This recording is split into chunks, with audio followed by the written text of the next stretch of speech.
I'm sorry, but trying to understand. I'm trying to understand the position of the good gentleman in his defense of China and their position. I am not defending China, Mr. President. I said, sinabi ko na kanina, ang ating discussion ngayon is not in defense of any other countries. We are defending Philippine interest. Ang pangyayari lang, kailangan nating linawin, ano ba talagang pinagtatanggol natin? Kung hindi po tayo nakatitiyak kung anong area ang pinagtatanggol natin, hindi po malinaw. Pati paggasta natin ng budget, kung alin ang dedepensahan natin, yun lang ang punto rito eh. At pinaliliwanag ko kanina pa sa pamagitan ng mga mapa, hindi po nagkakaroon ng positibong resulta sa ating bansa, yung pagbabangayan. Nakita na po natin, the South China Sea is rich in mineral deposits, in oil and gas. Nauhuli na po tayo dahil patutsadahan ng patutsadahan. Bakit nagawa po ng ibang bansa? Bakit hindi po natin magawa? Dahil nga po sa walang katapusang patutsada. Tingnan po natin ang West Philippine Sea, Mr. President. Ang sabi po natin, wala pa po kasi sa mapa. Bakit po wala sa mapa? Mr. President, may I begin my interpellation by a short manifestation or rejoinder for that matter, considering that my interpellation was cut short yesterday. May I proceed, Mr. President? Mr. President, my interpellation yesterday was not intended to weaken our national position on our sovereignty, on our sovereign rights, but to strengthen it through clarity. Because in matters of sovereignty, maritime rights, and territorial claims, precision is patriotism. Ang layunin ko po dito, Mr. President, ay hindi upang ipagtanggol ang anumang banyagang interes, katulad ng China, kundi para patatagin at linawin ang ating paninindigan bilang isang bansa, upang kahit karaniwang mamamayan ay lubos na maintindihan ang sitwasyon, lalo na sa West Philippine Sea. Dahil ang pagtatanggol sa bayan ay nagsisimula sa pag-unawa at katotohanan. The purpose of my questions yesterday, Mr. President, was to point out gaps in our understanding and knowledge of the West Philippine Sea, in that there are key aspects that the arbitral award did not resolve, and that our laws from PD 1596 to RA 9522 and RA 1264 did not address. Thus, my call is for an open discussion of the issues as mature, not amateur persons.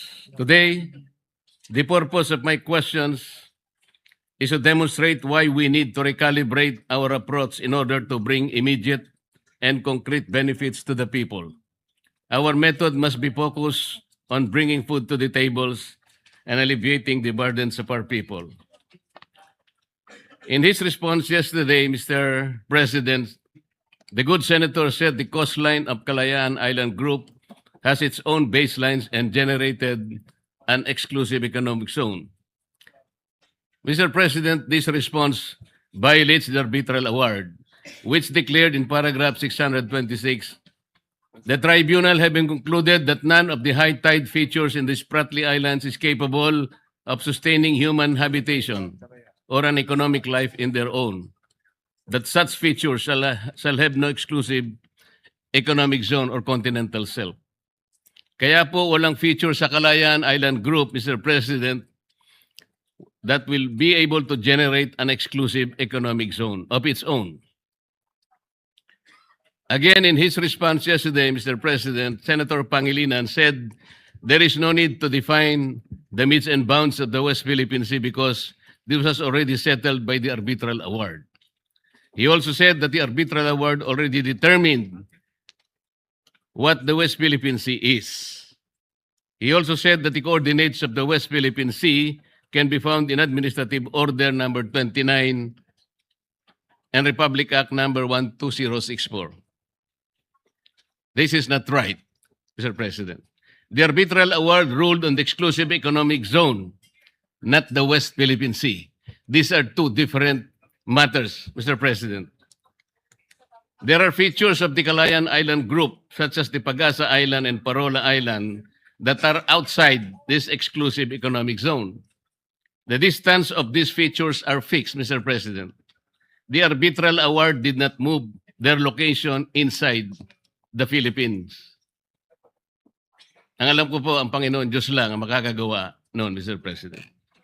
In saying also, Mr. President, that we should just implement the arbitral award without asking questions will mean that Senator Pangilinan will be content with just the EEZ. Kapag ka nagkaganon, Mr. President, we will be abandoning Pag-asa, Parola, Kota, and Lankian features, given that these are outside the exclusive economic zone. Instead of turning back on these features, Mr. President, I call that we study how to include them in the West Philippine Sea without violating UNCLOS. Also, in his response yesterday, Senator Pangilinan said the arbitral award did not rule on the validity of PD 1596. This is also incorrect. It will be read on paragraphs 573 to 576 that the Spratly Islands can constitute, it ruled on the issue of whether any claimant on the Spratly Islands can constitute it into an offshore archipelago by drawing archipelagic baselines to straight baselines around it. Sabi po ng tribunal, Mr. President, China has no right to do so. It also said under paragraph 574 that even the Philippines could not declare archipelagic baseline surrounding the Spratly Islands. So meron pong ruling talaga. I did not question the arbitral award, Mr. President, for the record.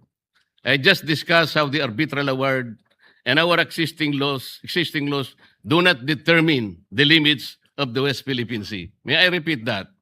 Ang nirule lamang po ng arbitral award via the arbitral tribunal, yung exclusive economic zone, hindi po yung West Philippine Sea. These are two different matters.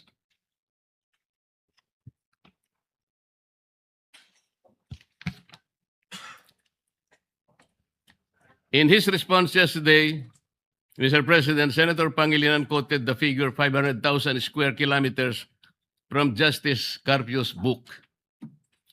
Yet in Justice Carpio's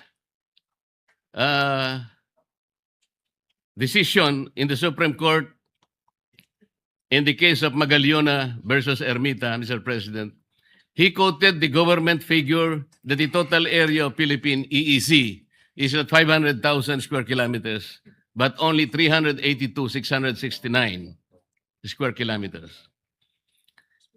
If in his book, Justice Carpio included the Philippine rice in his computation, that is also questionable. Para kasing ang nangyari, parang sinama po nila yung Philippine rice. Nobody can claim the waters above Philippine rice. Bullet points lang. Those are high seas, Mr. President. Nobody can claim Philippine rice. This is not a territory. As the Philippines cannot claim them, neither China can. What the Philippine applied and registered for is the exclusive right to exploit the Philippine rice, Mr. President. The only way for China to grab the right is to apply and register with the United Nations. China did not oppose our application in the Philippine rice. It has not applied for that right until now, Mr. President.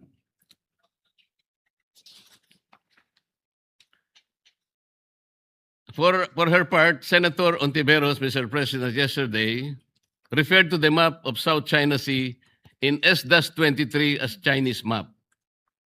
She also said that the numbers 6.1 and 6.2 are not coordinates. She then said that maps adopted by the International Hydrographic Organization are not legal but technical only. First, Mr. President, S-23 is not a Chinese publication. It is a publication of the International Hydrographic Organization, or IHO. IHO is an intergovernmental organization of which the Philippines is a part. Second, as the note written beside the map says, the numbers 6.1 and 6.2, etc., refer to the chapter or sections where the coordinates of the bodies of waters can be found in S-23. Hence, the coordinates of South China Sea are listed in Chapter 6.1. On the map, Mr. President, the coordinates are the points that are connected by red lines. Finally, S-23 is not meant to be a legal title. Tama naman po yun. They are just maps. Under international law on territorial disputes, maps have no evidentiary value. However, S-23 was used by the Philippines in the South China Sea arbitration. Moreover, we need to put West Philippine Sea on an internationally recognized map.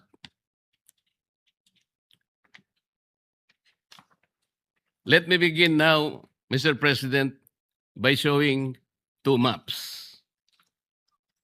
Pwedeng pakilagay yung first map.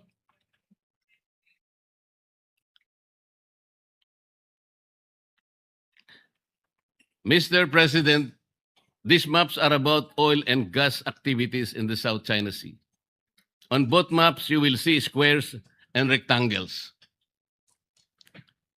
They represent oil and gas blocks that have either been merely offered or already licensed and operating. Please bear in mind, Mr. President, that each square and rectangle represent foreign investments running in the millions and to billions of dollars. Moreover, basins with oil and gas are found on the coastal and central areas. Finally, China and Vietnam have exchanged gunfire, suffered casualties, blasted each other with water cannons, cut cables, rammed vehicles, and so on and so forth. China and Malaysia had a naval standoff. Hence, the territorial and maritime disputes between them are just as explosive. Map 1, Mr. President, was published by New York Times in 2013. It cited as source, the U.S. Office of Hydrographer. In Map 1, Mr. President, you will see gray squares and rectangles along the shallow coast of the South China Sea. Notice that adjacent to the Philippine coast are around 5 to 6 blocks. On the side of Malaysia, there are 12 to 15. Vietnam, 30 to 35. And China, approximately that number also, 30 to 35. Then we go to Map 2. It was published in 2024 by the U.S. Energy Information Agency. First, you will notice the blocks have moved to the deep water areas. Second, the blocks colored in pink are those of the Philippines. Ang mga blocks po ay halos 8 hanggang 12 lang, Mr. President.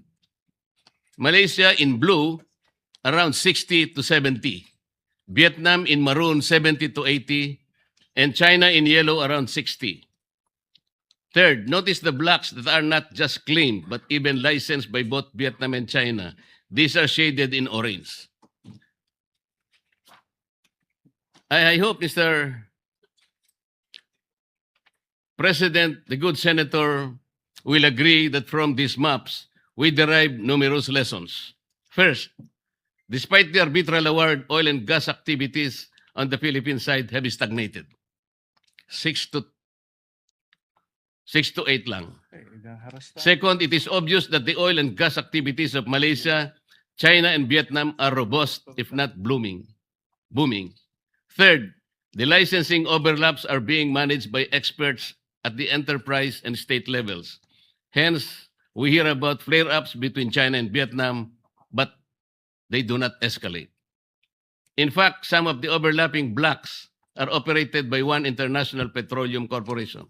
Fourth, even as their past relations are violent and the present relations are also tense because of the conflicting claims to Spratly Islands and Paracel, they engage in joint exploration and development, Mr. President.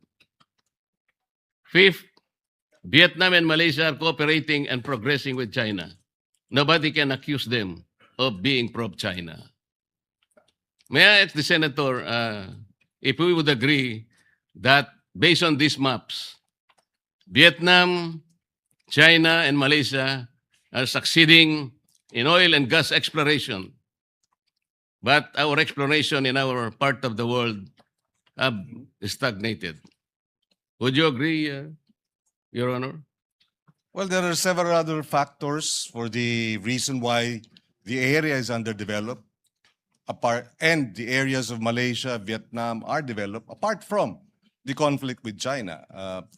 In fact, just 2 weeks ago, there has been a discovery of natural gas deposits in the Malampaya area. So there are many factors. It is not just the conflict with China that is a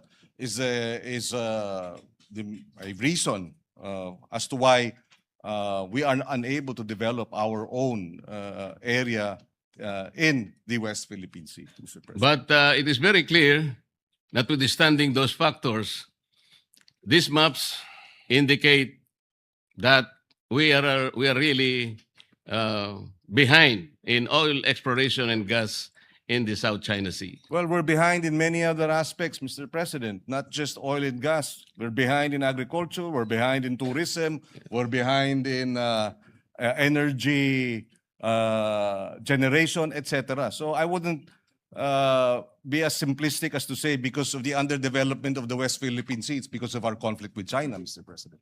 Yes, Mr. President, I hope the Honorable Senator will also agree that there is something effective in the management of relations among China, Vietnam, and Malaysia, and more importantly, their methods of bringing immediate and concrete benefits to their peoples, as shown by these maps, isn't it?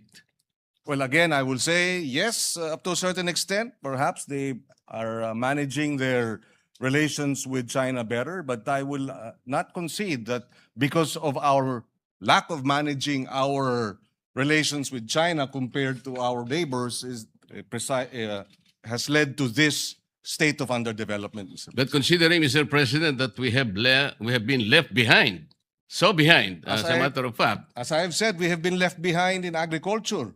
Is that the fault of China?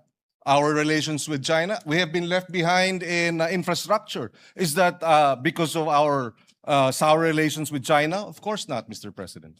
There are many reasons why we are lagging behind. And yes, if we are able to better manage our relations with China, we may benefit from it. And definitely, I would like to see that at some point. But at this point, Mr. President, we're fighting for our sovereign waters and our territorial sea. And I think in this case, we should rally behind the Filipino claim in the arbitral ruling, Mr. President. Our agriculture is lackluster. Our tourism is not giving us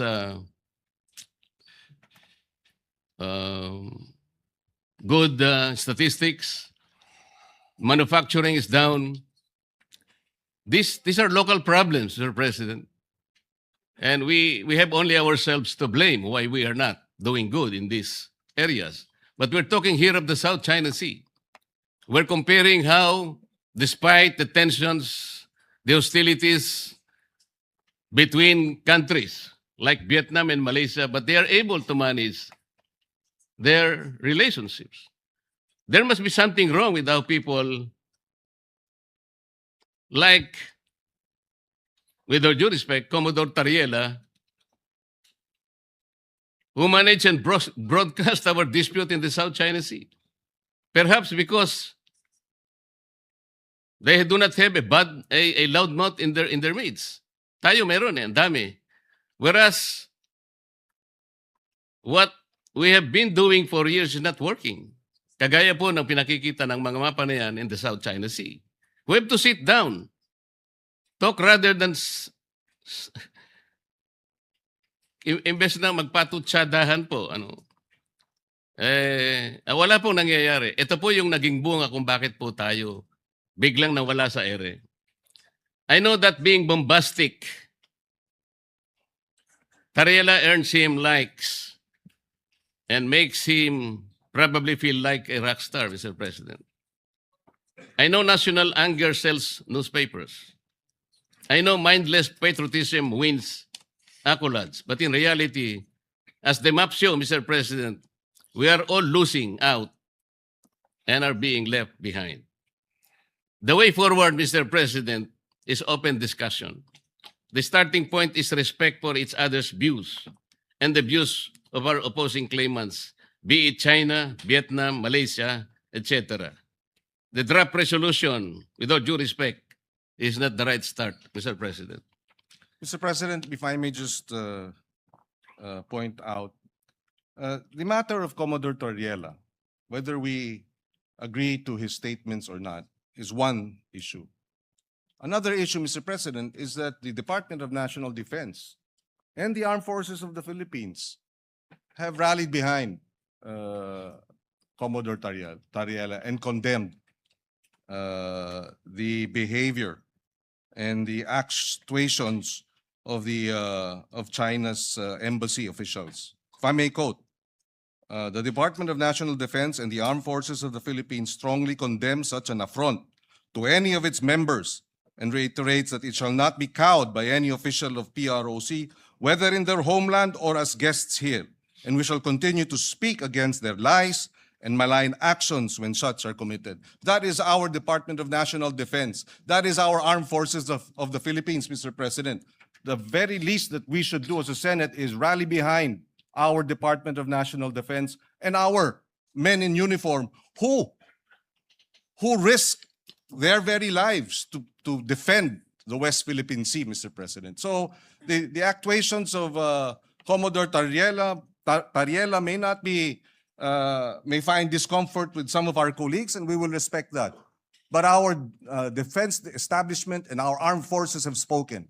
And I believe senators must rally behind and defend and support our defense establishment in view of the aggression and the of China in our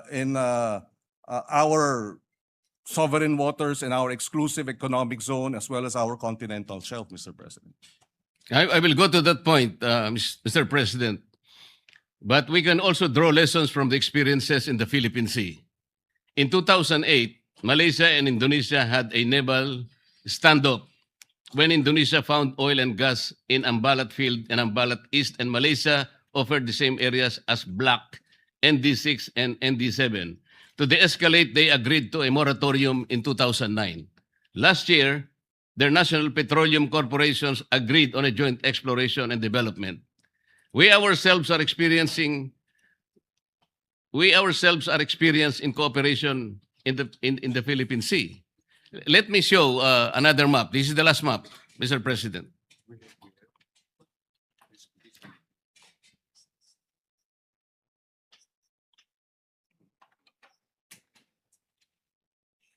Mr. President, just a fine point. Yes, we too have disputes with Vietnam, with Malaysia, and even Indonesia, Mr. President. But the difference is that they do not water cannon us, and they do not ram their ships, their coast guards, their coast guard, the Chinese Coast Guard, to our Philippine ships, Mr. President. It's an entirely different story in that regard, Mr. President. Let me show you this map, Mr. President. This map is from the US-funded think tank Asia Maritime Transparency Initiative, or AMTI. On the map are areas marked with X.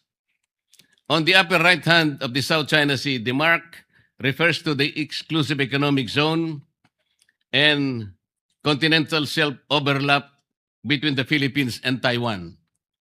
We have a fisheries and law enforcement agreement there. On the lower left hand, Mr. President, the mark represents the dispute over extended continental shelf between Philippines, Malaysia, and Vietnam. We are in discussion with Vietnam now. On the bottom corner are disputes over Sabah and the territorial sea and contiguous zones it generates. In Sulu Sea and Celebes Sea, we have a tri-point with Malaysia and Indonesia, and the same in the Philippines with Indonesia, Palau, Japan, and Taiwan, emanating from Pratas Island.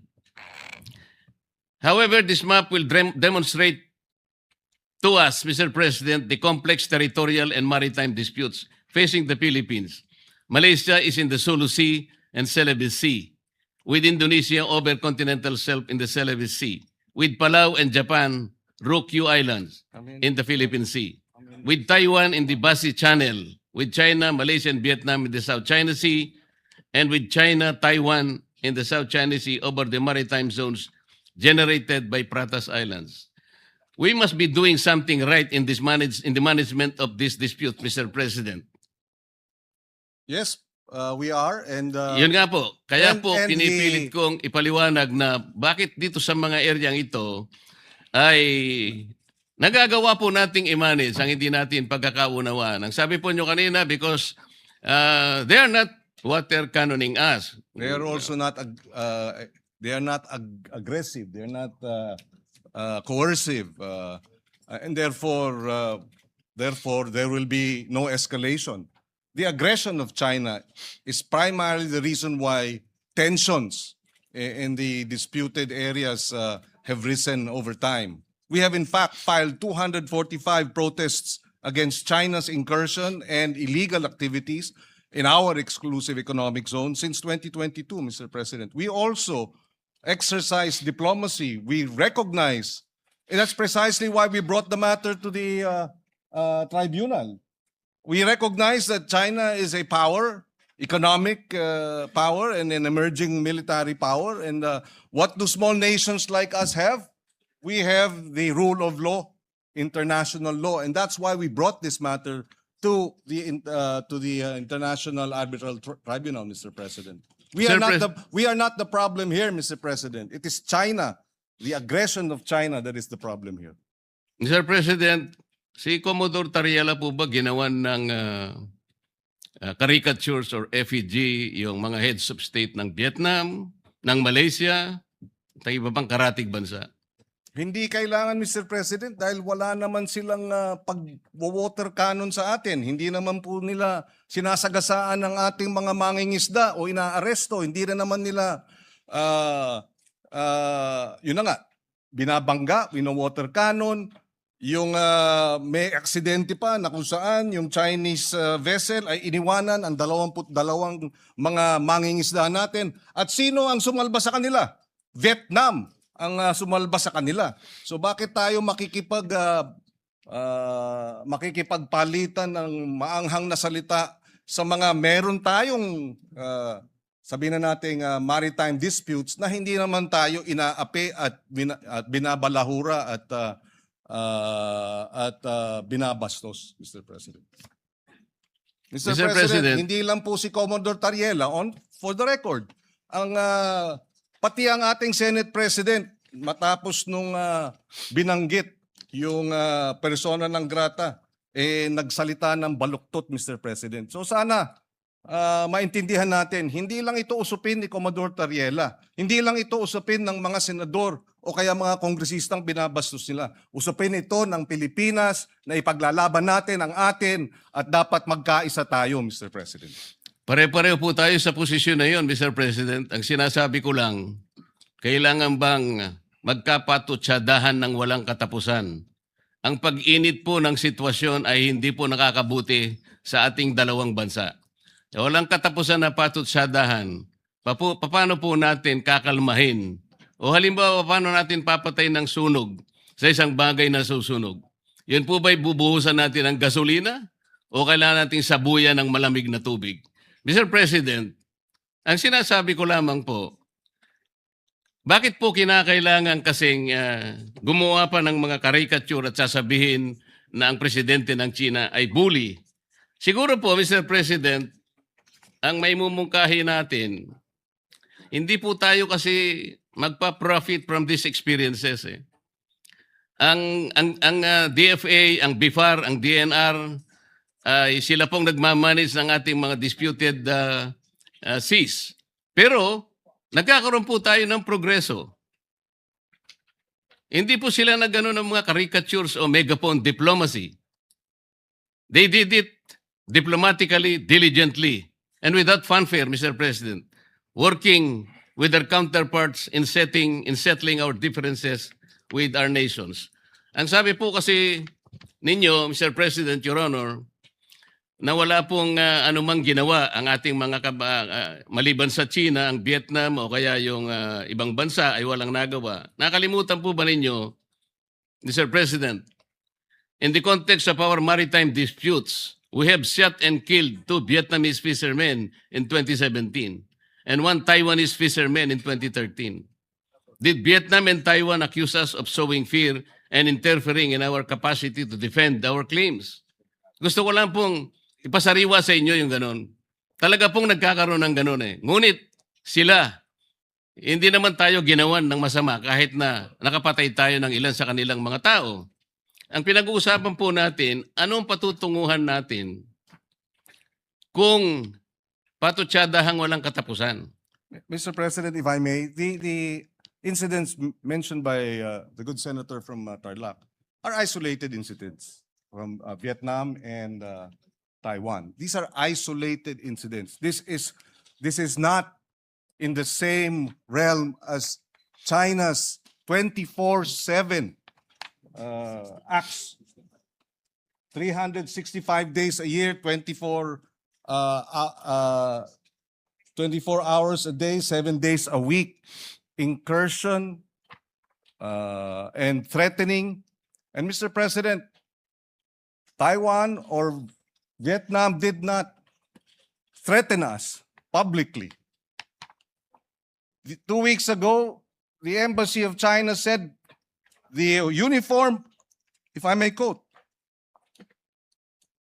a word of advice to relevant individuals in the Philippines: immediately stop making provocations and stop confusing right and wrong, or they will pay the price for what they did.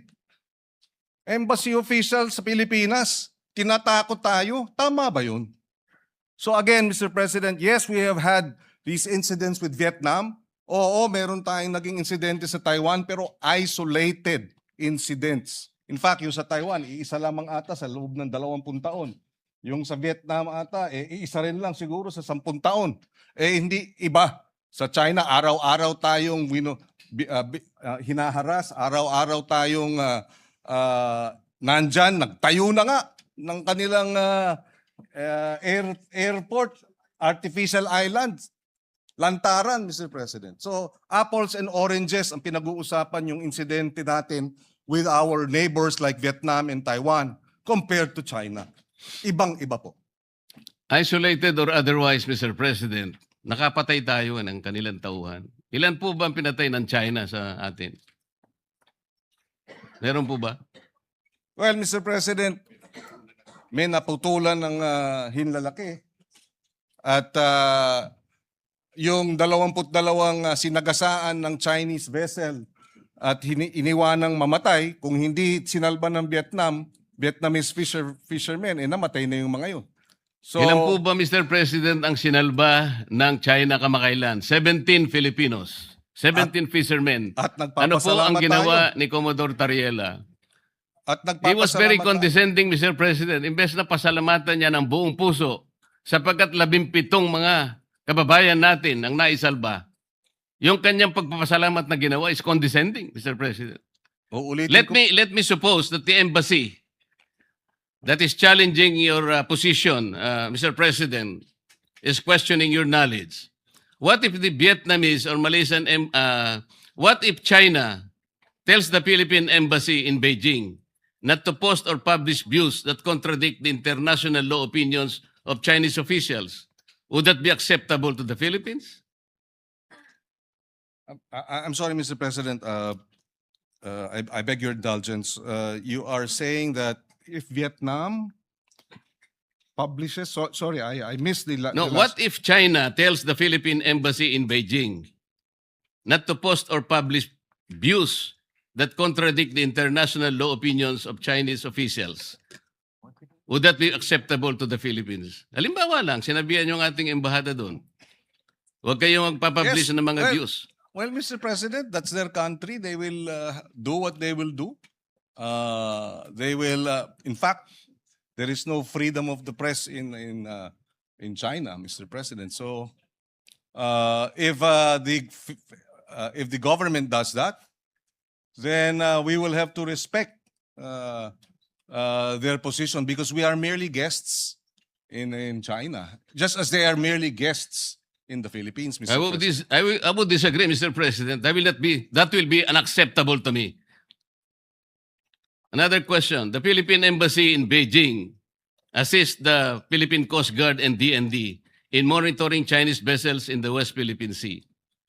Have you heard China complain that this essential work of the Philippine Embassy interferes with Chinese internal affairs? Mr. President, whether they complain or not, they're already in our exclusive economic zone.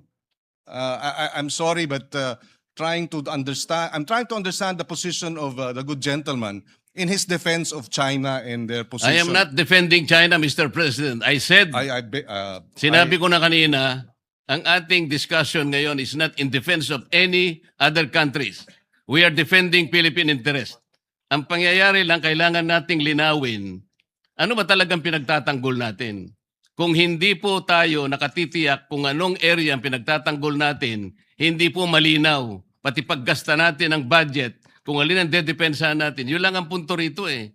At pinaliliwanag ko kanina pa sa magitan ng mga mapa, hindi po nagkakaroon ng positibong resulta sa ating bansa, yung pagbabangayan. Nakita na po natin, the South China Sea is rich in mineral deposits, in oil and gas.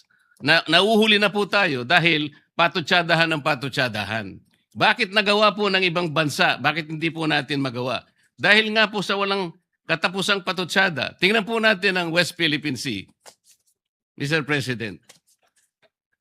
Ang sabi po natin, wala pa po kasi sa mapa. Bakit po wala sa mapa, Mr. President?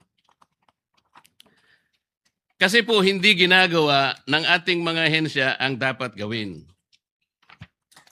Ang sabi po kasi sa Administrative Order number 29, which was issued on September 5, 2012, more than a decade ago. Sabi po sa Section 3 ng Administrative Order 29, the National Mapping and Resource Information Authority, NAMRIA, shall produce and publish charts and maps of the Philippines reflecting the West Philippine Sea in accordance with this order.